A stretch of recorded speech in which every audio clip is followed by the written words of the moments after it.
Армысыздар, құрметті отандастар. 6 қазан 2023 жыл сағат Астана уақытымен 20:29. Мен бір тағыда бейне жазып, мынау күз келді, жақында мінекей жылу беру керек. Ал енді былтыр қандай болды ахуал, өздеріңіз көрдіңіздер. Осы тақырып бойынша мен қысқа бір бейне жасағым келеді. Ең басты мен мынау жеткізгім келетінім сіздерге мынау нарратив дейді, ойым. Мына билікте отырған сұмырайлар ешқандай халықтың жағдайымен айналысып жатқан жоқ, айналыспайды да. Мен тағы да айтамын, Тоқаев ол былай өмірде шаршаған адам, ол ешқандай іспен қызығушылық танытпайды. Мынау шаруашылық болсын, қай болса да әлеуметтік мәселе болсын, жұмыс орны болсын, мінекей нарықтың жаңағы жағдайы ештеңеге басын бір секунд қатырмайды. Бұл өзі дипломат, сықиып киініп алып қана қағаз жазып берсе, сонымен оқиды да болды. Сөйтіп, ең басты оны халыққа, қоғамға былай месседж жасап тұратыны тапсырдым дейді. Поручаю дейді, орыс қой. Поручаю дейді. 19 жылдан бастап тапсырды. Ал енді қараңыздар, бұл жай көзбояушылық, бұл тапсырғандардың ешқандай мағынасы жоқ. Мен сіздерге дәлелдеп беремін. Бірінші, былтыр болған мынау қараша айында үкіметтің кеңейтілген отырысы, сонда айтқан сөзі бар. Мынау елдегі ахуал, Ридерде, солтүстік аймақтарда ТЭЦ-тер жарылғанда осындай бір сөз сөйледі ол. Средний износ ТЭЦ по стране достиг 66%, а в некоторых городах уже превышает критический уровень 80%. Треть ТЭЦ отработала более полувека. В городах Ридер и Шемонаиха в Восточно-Казахстанской области сети теплоснабжения и вовсе полностью изношены. Я неоднократно поручал правительству взять на контроль своевременную модернизацию энергообъектов. У акиматов тоже не получится самоустраниться, свалив все на правительство. Это ваши объекты, ваша зона ответственности. Мен былтыр бұны қойдым да сынадым. Мынау айтады, мынау әкімшіліктер бұл сендердің жауапкершіліктерін дейді, өздерін жауап беріңдер дейді. Қалай жауап береді? Мынау ТЭЦ ол ойыншық емес. Мен қазір екі мәселені талқылайын. Мынау ТЭЦ-терді және мектептерді. Сосын дәлелдеп беремін. Мынау Тоқаев алаяқ, Тоқаев жай тапсырды дейді да, сосын бір бала сияқты сабақтың жаңағы бір нәрсені оқи салады да, бітірген тындырған сияқты. Ал бұл шаруашылық қой. Бұл мынау елдің жаңағы инфраструктурасы дейді. Сол ТЭЦ-терге келетін болсақ, ол қадалып жасаған өзінде бір күнде істей алмайсың. Ал бұл сұмырай, мен тапсырдым дейді. Әкімге, үкіметке дейді. Ертең уақыт өтеді да, ТЭЦ-тер жарылғанда бұл не істейді? Әкімді жұмыстан алып тастайды. Не болмаса, үкіметті тарап тастайды. Мәселе шешіле ме? Мәселе шешілмейді.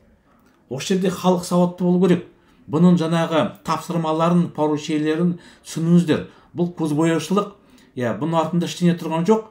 Жай сөйлей салады да, ырымын жасатып, бір нәрсе істеген сияқты. Ал енді мынау парламентте отырған жігіттер бар, меңгереді олар мынау ахуалды. Қысқа бір 17 секунд бейнесін тыңдаңыздар.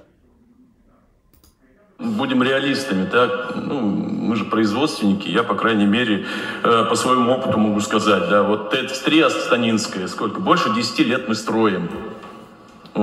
Яркий пример, да, вы говорите, что сегодня все прекрасно, дефицита нет, покрытие все есть.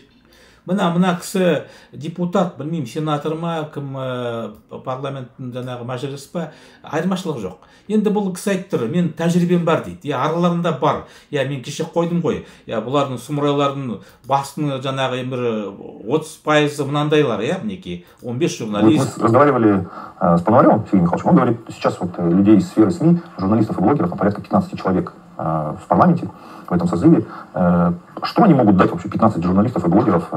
Міне, бұлардың жаңағы ішінде 15 журналист бар. Мінекей, 15 журналист. Оның сыртында ақын жазушылар. Бірақ арасында мынандай жігіттер де бар. Мысалы, тәжірибесі бар. Бұл айтты, Астана ТЭЦ-ін біз бастағанымызға 10 жыл болды, бітпей жатыр дейді әлі. Ал жаңағы ТЭЦ-тер, жаңағы Ридер болсын, басқа 80%-ға тозған. Ол деген жаңадан салу керек деген сөз ғой. Ал Тоқаев, мен тапсырдым, жасаңдар деп қалай жасайды? Мінекей 17 аймақта бәрінде бюджетте дефицит, 4 аймақ донор жаңағы Маңғыстау, Атырау, Астана, Алматы болды, қалғандардың бәрі дефицит, ақша жоқ, ештеңе істей алмайды олар. Төтіс түгілі мында кішкентай мектепке жөндейтін ақшалары жоқ, бәрін жаңағы Астанадан алады. Міне өтіріктер шығып жатыр. Мына депутат өзі айтып жатыр, өз-өзімді алдап жатырмыз, бәрі бар, ақша бар деп. Олай шешілмейді ғой дейді. Енді бұл ашық айтуға қорқады ғой. Бұны жұмыстан қуып жүреді. Нақты айтса, біз деген мынау тестарды ештеңе істей алмаймыз. Бұны істеу керек еді, мен айтқанда 5-7 жыл бұрын. Мен жаңағы 18 жылы қойдым ғой, бұл тақырыпты көтердім. Астана, Алматы, Шымкент ертең катастрофа болады, мінекей коллапс болады деп. Алдын алу керек мәселені. Сөйтіп бұлар тесттердің біреуінде жөндеген жоқ, ештеңе істемейді. Жай Аллаға сеніп тұр қазір. Аман есен шықсақ деп. Шықпаса, әкімді жұмыстан алып тастайды, не болмаса үкіметті алып тастайды. Ал ол мәселені шешу емес. Әкімдерді, үкіметті ай сайын ауыстырып тұр. Бірақ анау мәселе шешілмейді. Ал бұл мәселені шешіп кететін Тоқаев, ол тек қана өзінің қожайындарына жұмыс жасап жатыр да, Кремльге, ал елдің, халықтың қамын ойлап жатқан бір секундта Тоқаев жоқ. Міне мектептер бойынша бір бейнені қойып берейін сіздерге. Бұл да талқылауда болды. Олар әлеуметтік жауапкершілік сезсе, Оңтүстік Кореядағыдай баяғыда олар... Енді олар сезбейді екен деп біз 5300 баланы таптатып қоймаймыз ғой. 5000 емес.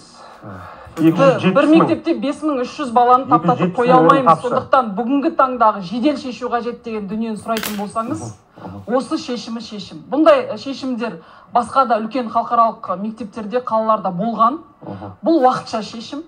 Өйткені Астана қаласында қазір 20 жайлы мектеп салынады, одан бөлек 11 мектеп салынады. Осыдан бір апта бұрын әкімі мемлекет басшысының қабылдауында болған кезде қосымша 20 мектепке қаражат іздестіріп жатырмыз деген бізге уәждерін айтқан, сондықтан мектеп салынады.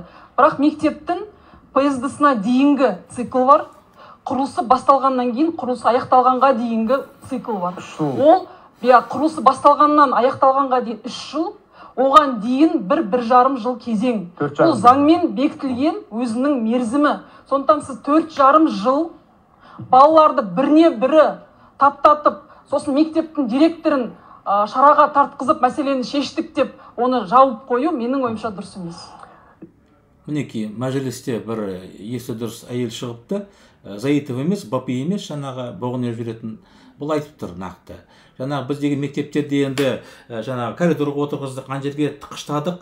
Ал бірақ сендер айтқандай директорды қазір жұмыстан қуу ол болмайды дейді. Директорды жұмыстан қуып, мінекей біз мәселені шешіп деп отырсақ, ол болмайды. Мәселе тұра береді. Енді осылай шештік дейді мінекей.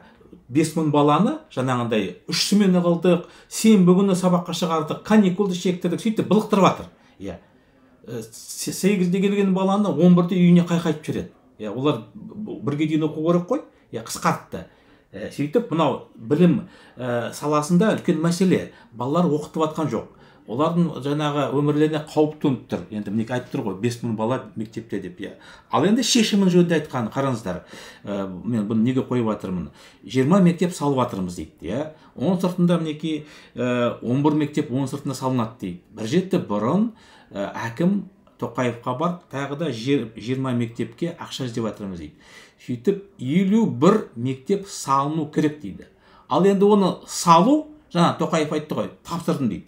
Сен қол сілтеме, тапсырды, ПСД деген проектно-сметная документация деген түсінік, оны жасау үшін бір мектепке 1,5 жыл керек. Ал енді мектепті мақұл ПСД-ны жасады, ақшаны бекітті, бюджеттен жаңағы республикалық мектепті салу, оның өзі 3 жыл керек. Мінекей, жұмысын бастаған аяғына дейін. Заңға сәйкес бекітілген. Сөйтіп 4,5 жыл. Мектепті салу үшін, мынау 51 мектепті салу үшін 4,5 жыл керек. Ал 4,5 жыл мынау балалар қалай 5000 бала, 4000 бала мектепте қалай оқиды? Міне, бұлар бірде мәселен алдын ала алмайды. Бұны алдын алу үшін мен айтқандай 18 жылы мен дабыл қақтым ғой. Бұған алып бармау керек. Мен мысалы қазір дабыл қағып жатырмын. Мынау діншілдер жаңағы Тоқаев тартылдатып, имамдарға жасыл жарық беріп ашып жатыр медресе нелерді. Ол медреселерде балаларды улап жатыр мейлерін. Зомби қылып жатыр. Мен бұл жерге мына бейнеге араластырмай, бір мамандың сараптамасын қойып түсіндіремін. Қандай үлкен мәселен неке алдында тұрмыз. Ал мына депутаттар, депутат-сымақтар біреуі де үнін ашпайды, шығармайды. Ертең 5 жыл өткеннен кейін осылай отырады. Ойбай, балаларымыз зомби болып қалыпты ғой, балаларымыз вахабит болып қалыпты ғой деп, иә. Міне, саясаткер деген не? Мен саясаткермін. Мен айтып атқам, 2018 жылы бағдарлама жаздым, қалай болады, қалай жасау керек. Мынау Тоқаев коммунист, қолынан боқты келмейді деп айтқаным бар. Я мәселені тудырады. Мәселені шешем деген өзіне ештеңені шешпейді, қолынан ештеңе келмейді. Неке? Қорытынды шығарыңдар, достар. Я, бізге керек жоқ жаңағы мәжілісте 15 журналист, ақын, жазушы, анаушы, саясаткерлер керек. Саясаткерлер біреу бүгінгі күні. Халық таңдау партиясы, саяси ұйым. Осы саяси ұйымға күш-қуат беріңдер. Мынау, қай болса да менің астында менің анкета тұр. Сол анкетаны толтырыңдар. Маған 50 мың ниеттес адам керек, команда керек. Сөйтіп 50 мың адам жиналғанда біз ең басты мәселені шешеміз. Билікті халықтың қолына аламыз, өзіміздің қолымызға. Сөйтіп елде тәртіп орнатамыз. Ал мыналарға үміт арту, сену, ол енді нағыз ақымақтық. Осы айтарым, достар, қорытынды шығарыңдар. Дұрыс қорытын, дұрыс шешім біреу ғана. Халық таңдау партияның қатарына кіріңдер. Жаса қазақ, еркін қазақ.